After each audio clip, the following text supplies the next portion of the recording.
Aujourd'hui, nous allons aborder Contagious, écrit par Jonah Berger. Pourquoi les choses deviennent populaires ? Il y a beaucoup de produits, d'idées ou de services qui deviennent populaires, aussi bien au niveau mondial que local, un peu comme des épidémies sociales. Un produit, une idée ou une action qui se diffuse à travers une population. Ça commence par un petit groupe de personnes et se répand souvent d'une personne à une autre presque comme un virus. Mais s'il est facile de trouver des exemples de réussite, il est beaucoup plus difficile d'en produire un. Pourquoi certains réussissent là où d'autres échouent ? Parfois, certains produits ou idées sont juste meilleurs. Parfois, ils ont un prix plus attractif. La publicité aussi joue un rôle. Mais cela ne suffit pourtant pas à expliquer toute l'histoire. Si l'on prend l'exemple des prénoms, certains sont beaucoup plus populaires que d'autres, tout aussi beaux. Et dans ce cas-là, les explications prenant en compte la qualité, le prix ou la publicité sont inefficaces. Comment expliquer ce phénomène ? La transmission sociale. Les gens aiment partager des histoires, des nouvelles et des informations autour d'eux, dans la vie ou sur les réseaux sociaux.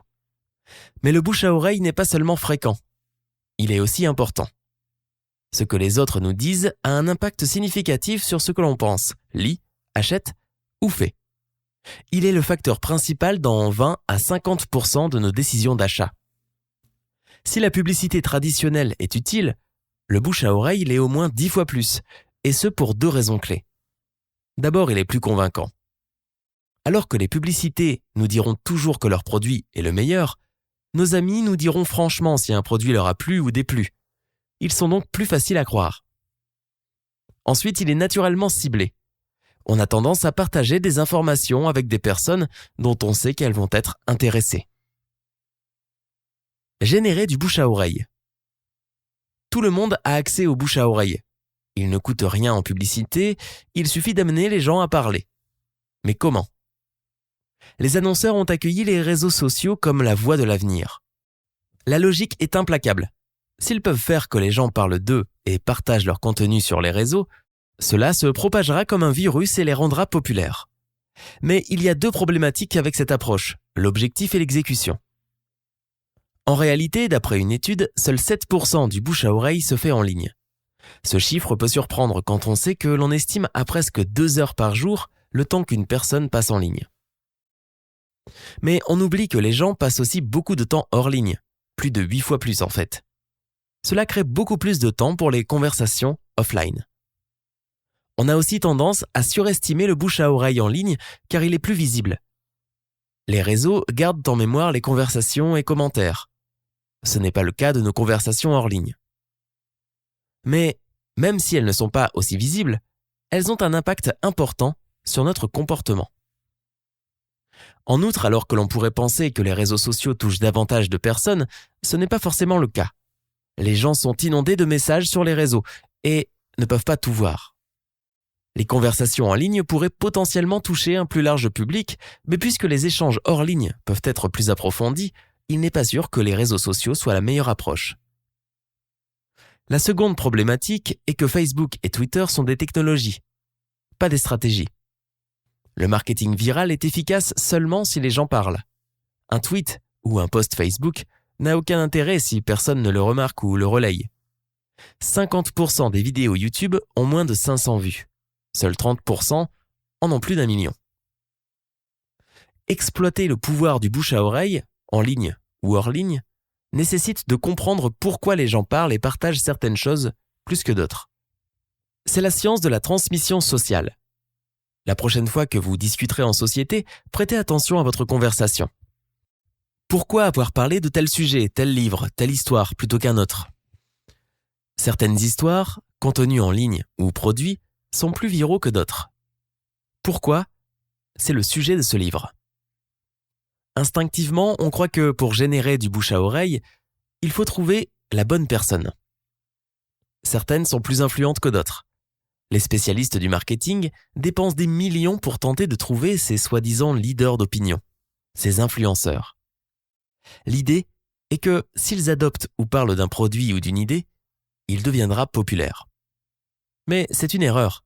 Bien sûr, certaines personnes sont plus persuasives ou ont plus d'amis que d'autres. Mais cela ne signifie pas qu'elles seront meilleures pour rendre quelque chose viral. De plus, en se concentrant sur le messager, on néglige le plus important, le message. Le contenu viral est si naturellement contagieux qu'il se propagera peu importe qui le propage.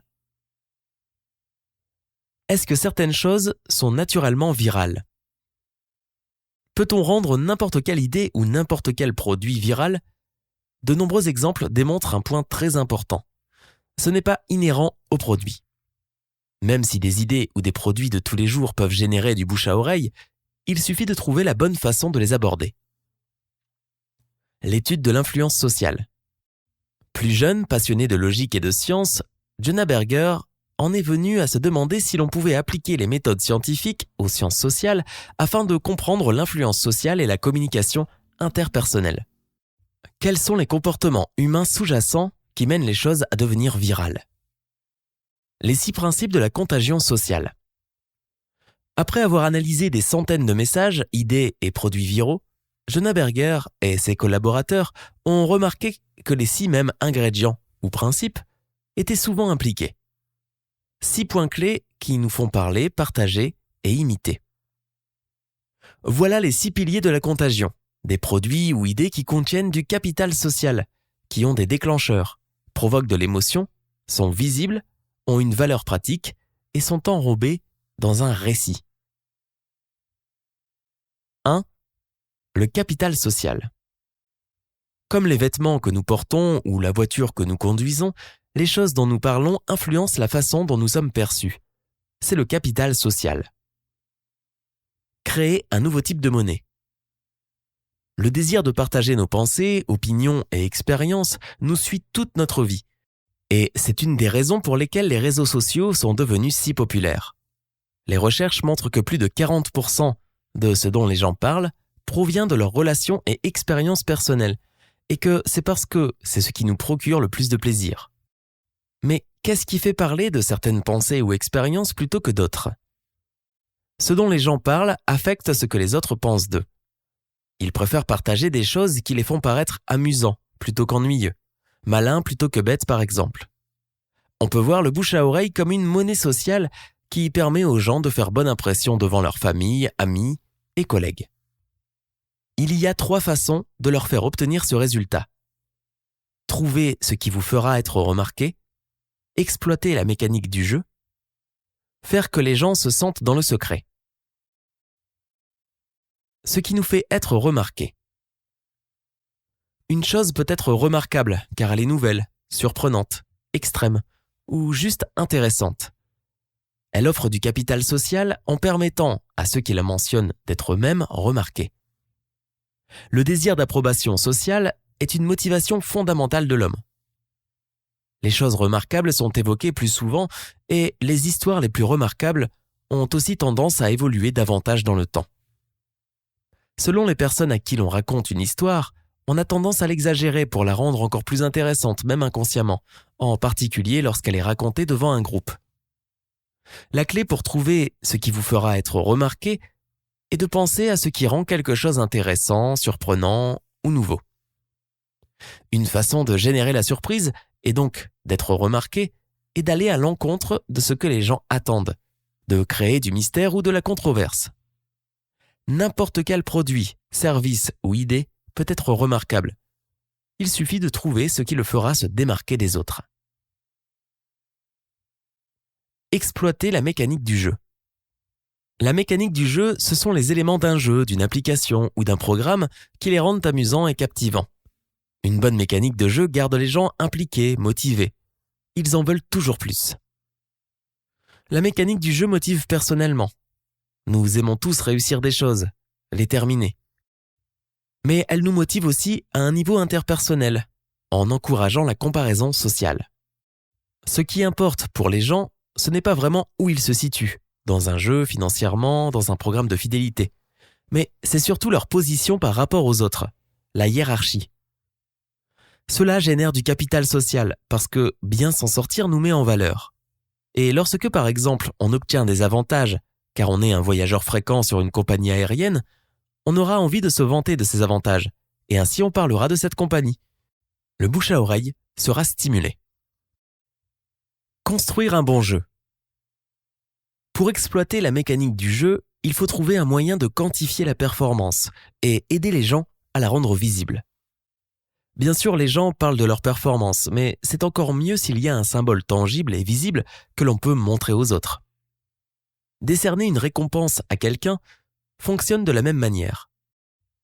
Celui qui la reçoit a envie de se vanter et, faisant cela, il mentionnera qui la lui a donnée. Faire que les gens se sentent dans le secret.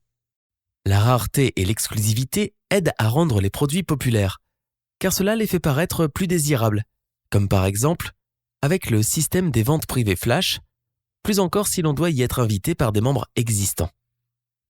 Si quelque chose est difficile à obtenir, alors on pense que cela doit en valoir la peine. Si c'est indisponible ou épuisé, on en déduit souvent que c'est car cela a plu à beaucoup de gens, que c'est quelque chose de bien. Une disponibilité limitée pousse les gens à agir maintenant. La rareté et l'exclusivité accroissent aussi le bouche à oreille, en faisant que les gens se sentent comme des initiés. Le fait de posséder quelque chose que les autres n'ont pas fait, que l'on se sent spécial, unique, d'un plus haut statut social. Non seulement on aimera le produit ou le service, mais surtout on en parlera, car cela créera du capital social. Cela peut être bénéfique pour tout type de produit et d'idées. Le seul fait que quelque chose ne soit pas facilement ou immédiatement disponible fait que pour les gens il a plus de valeur et qu'ils en parlent autour d'eux pour profiter du capital social généré par le fait d'être au courant de cette chose ou de la posséder avant les autres. Un mot sur la motivation. Les gens n'ont pas besoin d'être payés pour être motivés. Leur donner de l'argent ou des récompenses pour parler de vous coûte cher. Par ailleurs, dès lors que l'on les paye pour faire quelque chose, on écarte leur motivation intrinsèque. Les gens sont ravis de parler des entreprises ou des produits qu'ils aiment et des millions le font gratuitement tous les jours. Mais dès qu'ils sont payés pour vous recommander, tout l'intérêt qu'ils avaient à le faire gratuitement disparaît. La décision de vos clients de partager ou pas ne sera plus basée sur combien ils aiment un produit ou service, mais la quantité et la qualité du buzz seront proportionnelles à l'argent reçu. 2. Les déclencheurs. Les gens parlent de ce qui leur vient à l'esprit. Donc plus ils penseront à un produit ou une idée, plus ils en parleront. Vous devez concevoir des produits et idées qui sont souvent activés par l'environnement et créer de nouveaux déclics en les liant à des signaux fréquents. Ce qui vient à l'esprit des gens viendra au bout de leur langue. Pourquoi certains produits font plus de buzz que d'autres ? Jonah Berger et ses collaborateurs ont mené une étude sur les résultats d'une société dont l'activité est de permettre à des gens de tout horizon de devenir testeurs de nouveaux produits en le leur fournissant gratuitement mais sans les rémunérer. Le simple fait que les gens aiment un produit les fait naturellement en parler. C'est sur ce principe que repose la société américaine BuzzAgent. Certaines campagnes ont fonctionné plus que d'autres. Et ils ont étudié ce qui pouvait expliquer ce phénomène. Ils ont d'abord testé l'intuition première. Dans les campagnes qui ont fonctionné, le produit était plus intéressant, innovant, excitant. Ils ont pris les produits testés par BuzzAgent et demandé à un panel de gens quels produits étaient pour eux les plus intéressants, surprenants, innovants. Et les résultats ne correspondaient pas du tout aux produits ayant reçu le plus de buzz. Alors, pourquoi ? La différence entre bouche à oreille immédiat et persistant. En se concentrant sur si les produits les plus intéressants recevaient le plus de buzz, ils ont vite réalisé qu'ils devaient plutôt se concentrer sur le quand. Si vous parlez d'un produit que vous venez de découvrir le jour même ou le week-end suivant, il s'agit de bouche à oreille immédiat. Il est très important pour certains produits, comme les films au cinéma, qui doivent réaliser un maximum d'entrées dès leur sortie par exemple.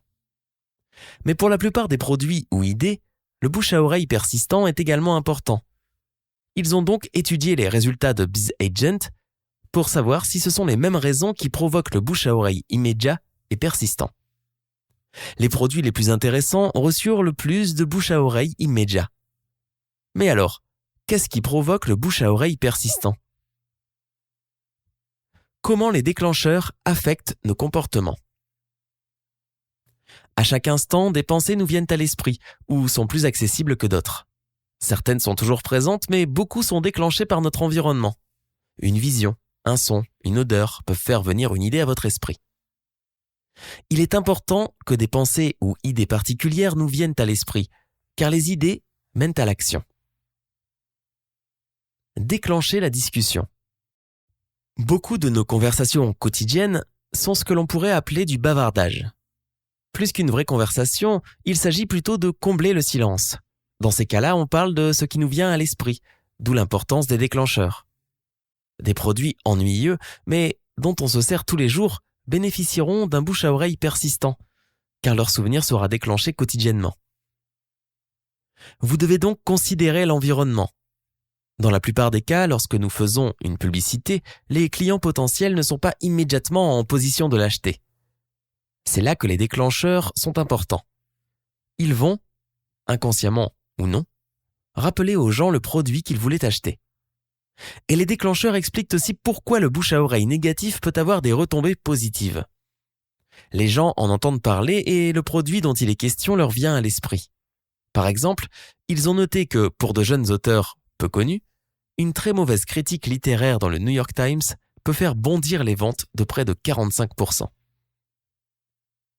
Développer un milieu. Certains produits ont déjà un milieu dans lequel ils sont naturellement déclenchés sans avoir besoin de travailler le lien. Mais il est également possible de développer le milieu d'un produit en créant de nouveaux liens avec des stimuli présents dans l'environnement, comme KitKat, qui avait mené il y a quelques années aux États-Unis une campagne liant le KitKat au café et avait vu ses ventes nettement s'améliorer. Qu'est-ce qui fait la qualité d'un déclencheur ? La fréquence tout d'abord. Plus un déclencheur apparaît souvent dans l'environnement, meilleur il sera. L'exemple du café est très bon, car beaucoup de gens boivent du café plusieurs fois par jour. Mais il faut contrebalancer avec la force du lien. Par exemple, la couleur rouge est très présente dans l'environnement mais évoque les roses, l'amour, le Coca-Cola, les voitures rapides. Elle n'est donc un très fort déclencheur pour aucune de ces idées. Examinez le contexte. Les déclencheurs sont la base du bouche à oreille et de la contagion. Plus quelque chose est déclenché dans l'environnement, plus il viendra à l'esprit, plus il aura du succès. Nos produits et idées doivent donc tirer profit des déclencheurs existants, mais nous devons également développer son milieu en créant de nouveaux liens. Le capital social fait parler les gens, mais les déclencheurs les font continuer de parler. 3. L'émotion. Le contenu viral fait en général ressentir une émotion. C'est ce qui pousse à partager. Alors, plutôt que de se consacrer sur la fonction, il faut jouer sur l'émotion. Les listes des articles les plus envoyés et l'importance de partager. L'homme est un animal social. Il aime partager des opinions et des informations. Notre tendance au bavardage façonne nos relations avec nos amis ou collègues. Internet s'est de plus en plus orienté pour soutenir cette tendance grâce au bouton « Partager » qui figure dorénavant à la fin de la plupart des articles. Des sites vont même plus loin en proposant des listes des articles les plus partagés que les gens utilisent souvent comme un raccourci, car il y a tant de contenu disponible sur le web qu'il est impossible de tout voir. Ils se contentent souvent de regarder ce qui a le plus été partagé. De fait, cette liste a la capacité d'influencer l'opinion publique. Analysez systématiquement la liste des articles les plus envoyés. Jonah Berger et ses collaborateurs ont mis en place un programme informatique pour lire et classer les listes des articles les plus envoyés du New York Times, et les ont analysés. En regardant le sujet général de chaque article, ils ont déterminé que certains sujets comme l'éducation ou la science étaient plus viraux que d'autres, comme le sport ou la politique. Mais pourquoi ? Les gens ont davantage tendance à partager des articles intéressants, comme vu avec le capital social, ou utiles, comme nous le verrons avec la valeur pratique. Ils ont testé cette théorie, et vu que les articles perçus comme intéressants étaient partagés 25% de fois plus que les autres, ceux considérés utiles 30%. Mais une autre catégorie d'articles remporte de grands succès, alors qu'elle ne semble pas avoir autant de capital social ni de valeur pratique. Ce sont les articles scientifiques. Ces articles relatent souvent des innovations et découvertes qui provoquent une émotion particulière chez le lecteur. Ce que l'on appelle en anglais le « how ». le pouvoir du how. Le how en anglais, c'est le sentiment d'émerveillement et de grande surprise qui survient lorsque nous nous sentons inspirés par une grande connaissance ou beauté, par le sublime ou le puissant. C'est l'expérience d'être confronté à quelque chose de plus grand que nous. Ils ont noté que les articles évoquant chez le lecteur ce fameux « how » avaient 30% de chances de plus de faire partie des listes des articles les plus partagés, même s'ils étaient jugés comme ayant un faible capital social et une faible valeur pratique. Est-ce que toutes les émotions provoquent le partage ? Partager des émotions nous aide à nous connecter aux autres. En partageant une vidéo qui provoque une émotion chez nous, il est possible que cela provoque une émotion similaire chez celui avec qui nous la partageons. Et cela consolidera notre connexion sociale. Mais cela ne se manifeste pas seulement avec le « how ». D'autres émotions entraînent le partage. Ils ont testé une autre émotion. La tristesse n'a pas le même résultat et les contenus évoquant ce sentiment sont partagés 16% moins souvent. Est-ce que parce que la tristesse est un sentiment négatif en opposition au « how » qui est positif ? Toujours en étudiant les résultats des listes, ils ont noté que les articles positifs étaient 13% de fois plus partagés que les articles jugés négatifs. Mais avant de tirer leurs conclusions, ils ont étudié deux dernières très fortes émotions négatives, la colère et l'anxiété. Ces contenus étant négatifs, ils devraient donc être moins partagés. Ce fut le contraire, ces articles furent largement plus partagés. Allumer le feu, la science de l'éveil physiologique. En plus de classer les émotions comme négatives ou positives, on peut aussi le faire selon une autre dimension, celle de la stimulation ou éveil physiologique. Certaines émotions provoquent des réactions physiologiques. Pouls qui s'accélèrent, mains moites, cœur qui bat plus fort, muscles tendus. C'est l'éveil. Cela provoque la stimulation et la volonté d'agir. Certaines émotions, comme la colère ou l'angoisse, éveillent fortement, alors que d'autres, comme la tristesse ou le contentement, freinent l'action. Nous avons testé cette théorie et elle a été confirmée. Ce sont les émotions, négatives ou positives, qui éveillent fortement, qui font qu'un contenu devient viral. C'est aussi ce qui explique que les vidéos drôles sont partagées. L'amusement éveille fortement. Axé sur les sentiments.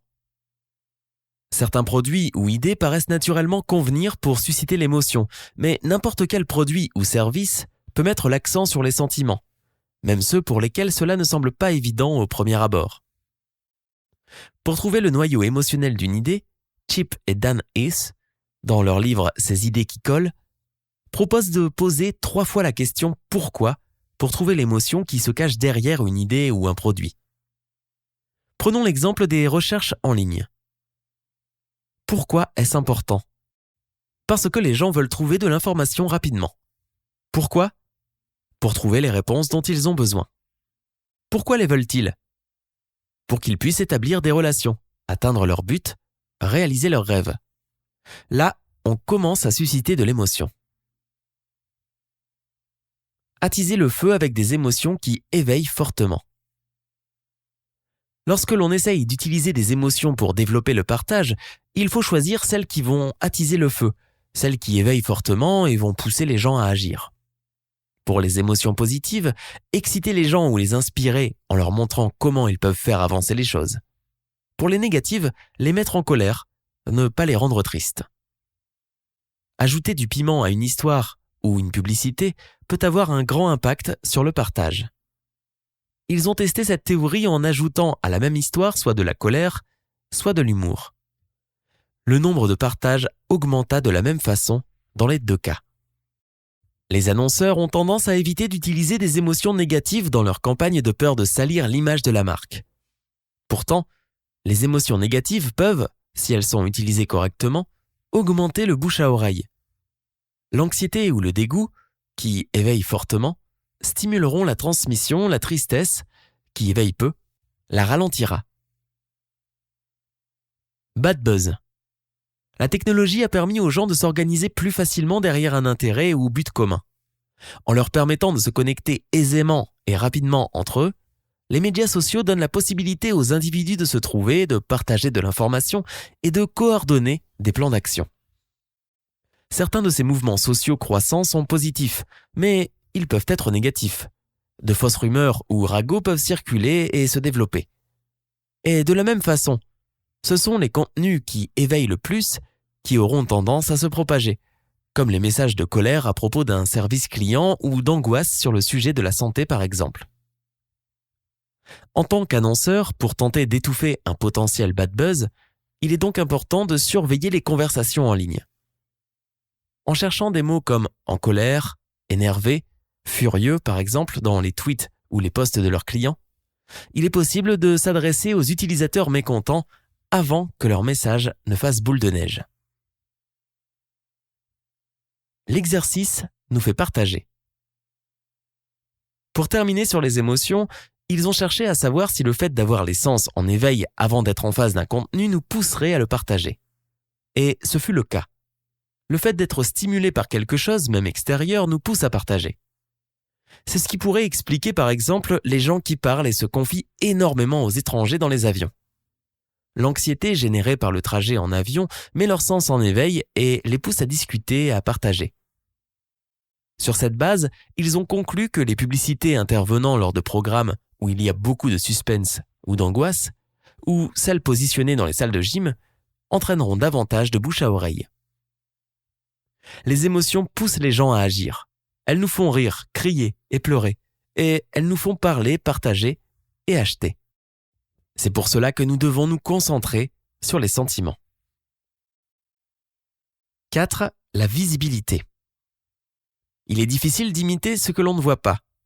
Permettre aux choses d'être observables les rend plus faciles à imiter et donc plus probablement populaires. La psychologie de l'imitation. Les gens imitent souvent ceux qui sont autour d'eux. Ils auront tendance à voter si leurs époux ou épouses votent, à arrêter de fumer si leurs amis arrêtent.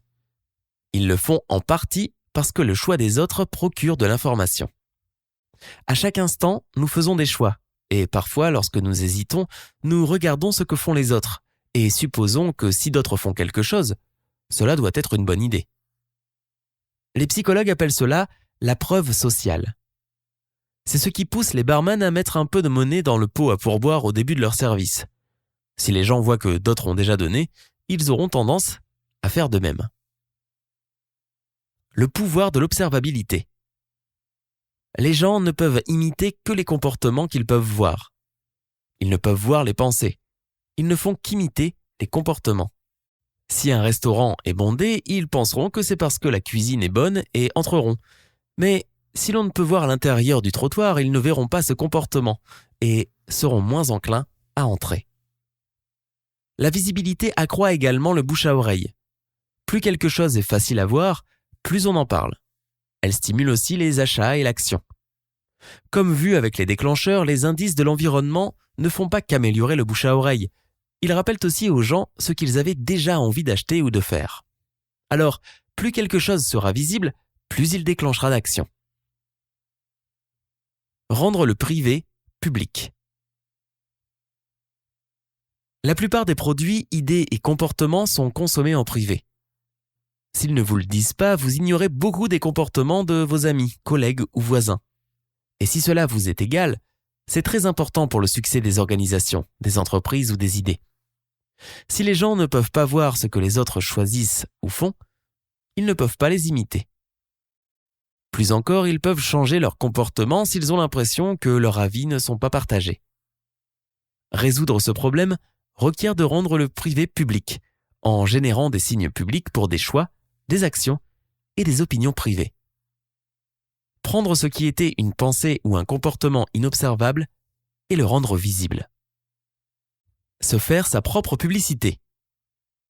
Une des façons de rendre le privé public est de créer des idées qui font leur propre publicité, comme par exemple lorsque l'on envoie un email depuis son téléphone et qu'il est écrit automatiquement à la fin « Envoyé de mon iPhone ». Beaucoup de marques utilisent ce principe en mettant des logos ou motifs très reconnaissables sur leurs articles, comme Nike ou Burberry. Apple l'a fait au lancement de l'iPod, en fournissant des écouteurs blancs au lieu des traditionnels noirs, ce qui rendait la marque visible même si le produit lui-même était caché. Créer des produits qui font leur autopromotion est une stratégie particulièrement efficace pour les petites entreprises ou organisations qui n'ont pas beaucoup de ressources. Car sans lancer une campagne de publicité à la télévision ou dans les journaux locaux, les clients existants peuvent agir comme étant eux-mêmes la publicité. Bien sûr, cela fonctionne au moment où quelqu'un utilise le produit ou service. Mais qu'en est-il le reste du temps ? Le résidu comportemental. Le résidu comportemental, ce sont les traces physiques que les actions ou comportements laissent dans leur sillage. Il donne des renseignements sur ce que les gens sont et ce qu'ils aiment. Quand la trace est publiquement visible, elle facilite l'imitation et offre aux gens une chance de parler de l'idée ou du produit relié. Par exemple, beaucoup de magasins donnent de jolis sacs présentant leur logo dans le but que les clients les réutilisent. Ce résidu comportemental procure de la preuve sociale pour la marque. Sur les réseaux sociaux, le résidu comportemental peut être par exemple le fait de liker un produit ou une entreprise sur Facebook. Mais y a-t-il des cas où rendre les choses publiques serait une mauvaise idée ? Publicité anti-drogue. Dans les années 80-90, une large campagne anti-drogue fut lancée. Le message était « Just say no », répondez juste non, et mettait en scène des jeunes de 12 à 18 ans à qui on proposait de la drogue et qui répondaient non. Mais une étude montra que non seulement la campagne n'était pas efficace, mais en plus que les jeunes l'ayant vue avaient davantage de chances de prendre de la drogue. En effet, en rendant ce comportement plus visible, les enfants et ados, à qui ces spots étaient destinés, y virent le message que le fait de prendre de la drogue était un comportement normal, répandu, alors qu'ils n'y avaient peut-être même jamais pensé. Comme avec de nombreux outils puissants, rendre les choses publiques peut avoir des conséquences inattendues si l'on ne fait pas attention. Si vous voulez que les gens ne fassent pas quelque chose, ne leur dites pas que beaucoup d'autres le font. Montrez-leur plutôt ce qu'ils devraient faire à la place. 5. La valeur pratique. Ce qui est utile est important. Les gens aiment aider les autres. Donc, si l'on peut leur montrer comment nos produits ou idées feront gagner du temps, améliorer la santé ou économiser, ils en parleront. Les gens partagent la valeur pratique. Elle aide le contenu à devenir viral. Partager quelque chose d'utile est une façon facile et rapide d'aider les autres, même si l'on est à distance, et cela renforce également les liens sociaux. Si nous savons que l'un de nos amis aime cuisiner, lui communiquer une nouvelle recette que l'on a trouvée va nous rapprocher. Cela lui montre que l'on fait attention à lui, et ce partage consolide notre amitié. Bien sûr, celui qui partage en bénéficie aussi. Aider les autres fait se sentir bien, donne une bonne image de lui et offre même un peu de capital social. Mais au fond, l'idée est surtout d'aider les autres. Économiser un peu d'argent. Quand on pense à la valeur pratique, ce qui vient à l'esprit en premier est le fait d'économiser de l'argent. Si une affaire nous semble particulièrement bonne, on passera le mot. Sinon, on la gardera pour nous. Sans surprise, le montant de la remise influence si une offre promotionnelle semble être une particulièrement bonne affaire. On préfère économiser une plus grande somme ou un plus grand pourcentage. Mais, plus que le prix final, c'est le montant de la remise qui nous donne l'impression de faire une bonne affaire. La psychologie des affaires. Nous devons au psychologue Daniel Kahneman la théorie des perspectives, dont l'idée est que la façon dont les gens prennent des décisions viole souvent les hypothèses économiques standards sur comment ils devraient prendre ces décisions. Les jugements et décisions ne sont pas toujours rationnels ou optimaux, mais plutôt basés sur la façon dont les gens perçoivent et traitent l'information. Ces recherches sont les prémices de ce que l'on appelle aujourd'hui l'économie comportementale. Un de ces principes est que les gens n'évaluent pas les choses dans l'absolu, ils le font en comparaison à un point de référence. C'est pourquoi les promotions fonctionnent particulièrement bien lorsque le prix de base est élevé. Elles établissent un point de référence très haut afin de mettre en valeur la qualité de l'affaire, et si le produit voisin est moins cher, mais avec une plus petite réduction, les gens achèteront plus souvent le premier. Un autre principe est celui de la loi de sensibilité décroissante. Plus on s'éloigne du point de référence, plus l'impact subjectif est faible. Une même réduction de 10 € aura beaucoup plus d'impact si le prix de départ est de 20 € que s'il est de 200 €. Mettre en relief la bonne affaire. Plus quelque chose est remarquable, plus elle a de chances d'être le sujet de discussion. Nous sommes bombardés de promotions à longueur de temps. Alors une offre doit vraiment sortir du lot pour être partagée. Un des facteurs clés est ce à quoi le client s'attend. Les offres promotionnelles qui semblent surprenantes ou surpassent les attentes seront plus vraisemblablement partagées, que ce soit à cause de l'offre elle-même, un très grand pourcentage de remise, ou de la façon dont elle est présentée. Un autre facteur est la disponibilité de l'offre. Comme dans les ventes privées, l'exclusivité et la rareté rendent les choses plus précieuses. Un magasin faisant à longueur d'année une promotion de 70% fera bouger le point de référence des clients. Ils prendront le prix réduit comme base et ne verront plus la réduction. Les quantités limitées fonctionnent sur le même mode. Lorsque l'on ajoute à une offre 1 par foyer ou limité à 3 par client, cela donne l'impression d'une offre encore plus intéressante. Certaines offres ne sont accessibles qu'à une certaine catégorie de clients, les clients premium, les détenteurs d'une carte. Et cela, en plus d'augmenter le capital social, donne l'impression que les offres sont encore meilleures par le simple fait qu'elles sont réservées à certains, et améliorent la transmission. La règle de 100. Un autre facteur qui impacte la valeur pratique est la façon dont une offre promotionnelle est présentée. En remise absolue, somme d'argent, ou relative, pourcentage. Pour savoir comment présenter une offre de la manière la plus intéressante, on peut utiliser la règle de 100. Si le prix de base d'un produit est de moins de 100 €, il est plus intéressant d'exprimer la réduction en pourcentage, au-delà, en euros. En effet, sur un t-shirt à 25 €, une réduction de 20% semblera plus intéressante que 5 €. Mais pour un ordinateur à 2000 €, 200 € de réduction paraîtront beaucoup plus intéressants que 10%. Un dernier point sur les offres promotionnelles est que plus la valeur pratique est facile à voir, plus elle est efficace.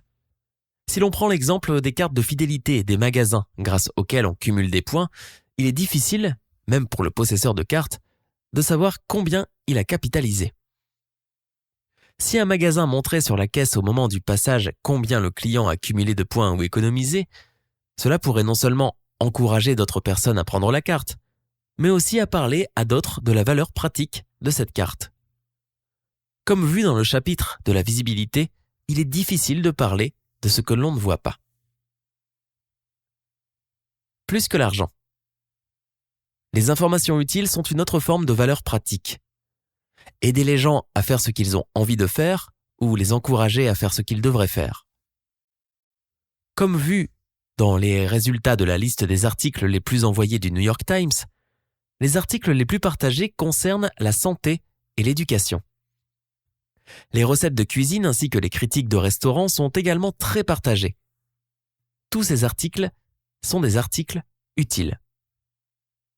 Pour savoir ce qui fait que certains articles utiles sont plus partagés que d'autres, il faut retenir plusieurs points. Le premier est la façon dont l'information est délivrée. Par exemple, un court email avec une seule idée développée et quelques liens pour approfondir sera plus efficace qu'un pavé de 3 pages. Le second point est le public visé. Certains sujets ont un plus large public que d'autres, comme le football comparé au water-polo par exemple. Mais si l'on peut penser que des articles sur le football seraient plus largement partagés car ils intéressent plus de monde, ce n'est pas vraiment le cas. Si l'on reçoit un article sur le football, on ne l'envoie pas à toutes les personnes que l'on connaît qui aiment ce sport. En revanche, si l'on envoie un sur le water-polo et que l'une de nos connaissances aime ce sport, on aura davantage envie de lui envoyer. Un article sur un sujet plus ciblé peut en réalité être plus viral. Un mot sur la vérité. La valeur pratique nous pousse parfois à transmettre des contenus sur un médicament miracle ou les dangers sur la santé de tels comportements ou aliments. Il faut être vigilant car, à cause de leur valeur pratique, les gens ont tendance à partager des articles sans avoir vérifié s'ils se basaient sur la vérité, et cela peut avoir de graves conséquences. Les fausses informations peuvent se propager aussi vite que les vraies. 6. Le récit. Les gens ne partagent pas des informations, ils partagent des histoires. Les informations voyagent à travers ce qui semble être du simple bavardage. Nous devons enrober nos produits et idées dans des histoires que les gens auront envie de raconter et qu'ils ne pourront pas raconter sans les mentionner. Et pendant que les gens se concentrent sur l'histoire, l'information l'accompagne. Les histoires comme des vaisseaux. Ces récits sont fondamentalement plus palpitants que les simples faits. Ils ont un début, un milieu et une fin, et si l'on est accroché dès le début, on reste jusqu'à la fin. Nous racontons des histoires pour les mêmes raisons que nous propageons le bouche à oreille. Certains récits le sont pour leur capital social, d'autres car elles éveillent fortement, d'autres encore car elles ont une valeur pratique. Comme le cheval de Troie, les récits sont plus que ce qu'ils ne paraissent. Ils transportent des choses, une leçon, une morale, une information. Les histoires peuvent jouer le rôle de vaisseau en aidant à transmettre de l'information aux autres. Apprendre au travers des histoires.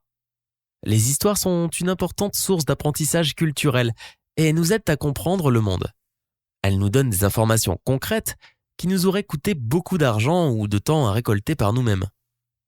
Une histoire nous donne les informations que l'on cherche d'une manière vivante et agréable qu'il est facile de se rappeler. De plus, les gens ont moins de chances de contredire une histoire qu'une publicité.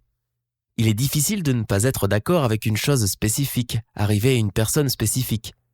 Et souvent les gens sont tellement pris dans l'histoire qu'ils n'ont pas l'énergie ou les ressources cognitives pour remettre en question ce qui est dit. Et ils sont donc plus enclins à être persuadés. Construire un cheval de Troie. Les histoires nous donnent une façon simple de parler de produits ou d'idées en offrant une sorte de couverture psychologique qui permet d'en parler sans avoir l'air de faire de la publicité. Pour utiliser les récits de façon à faire parler les gens, nous devons construire notre propre cheval de Troie. Une histoire que les gens partageront et qui fera que, ce faisant, ils parleront de notre produit ou idée.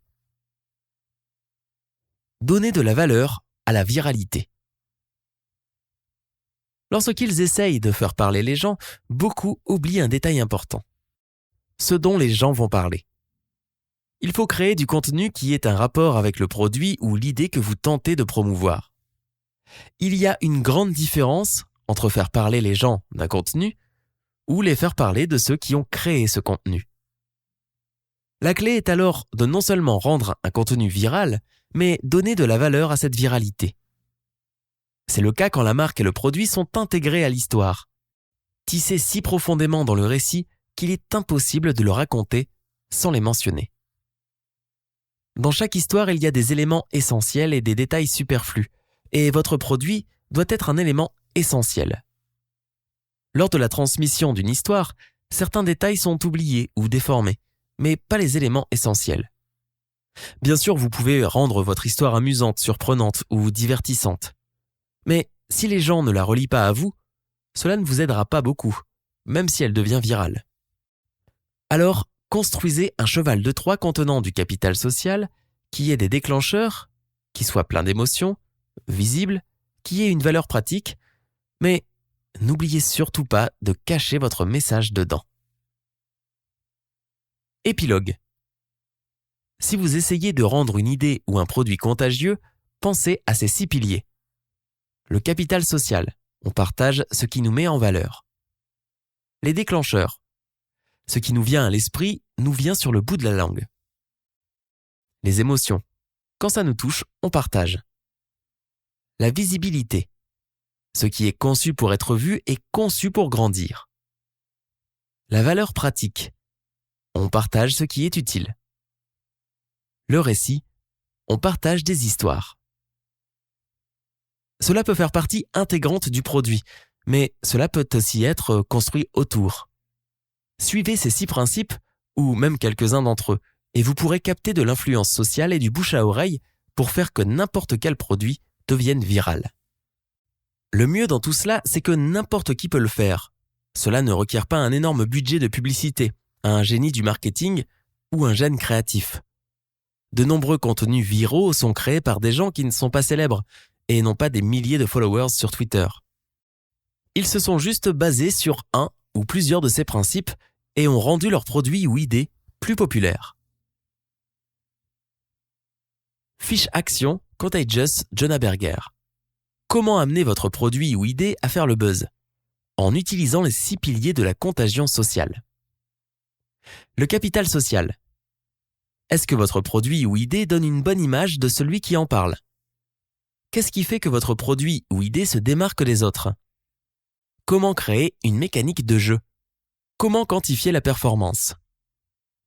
Comment faire que les gens se sentent comme des initiés dans le secret? Les déclencheurs. Intéressez-vous à l'environnement. À quel déclencheur dans l'environnement pouvez-vous relier votre produit ou idée? Est-ce qu'il est fréquent? Comment construire un milieu autour de votre produit ou idée pour qu'il vienne à l'esprit des gens plus souvent? Les émotions. Quelles émotions pouvez-vous susciter avec votre produit ou service? Posez les 3 pourquoi. Comment attiser le feu? La visibilité. Que pouvez-vous mettre en place pour que votre produit ou idée fasse sa propre promotion?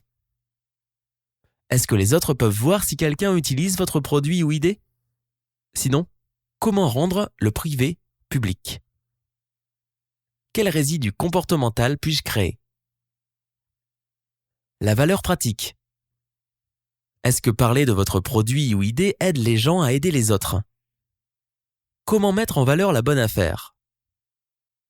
Comment conditionner votre savoir et votre expertise en informations utiles que les gens voudront propager? Le récit. Quel est votre cheval de Troie? Est-ce que votre produit ou idée est enrobé dans une histoire que les gens voudront partager? Est-ce que votre histoire est non seulement virale, mais sa viralité a-t-elle de la valeur? Merci d'avoir écouté cet audio. N'hésitez pas à l'écouter encore et encore.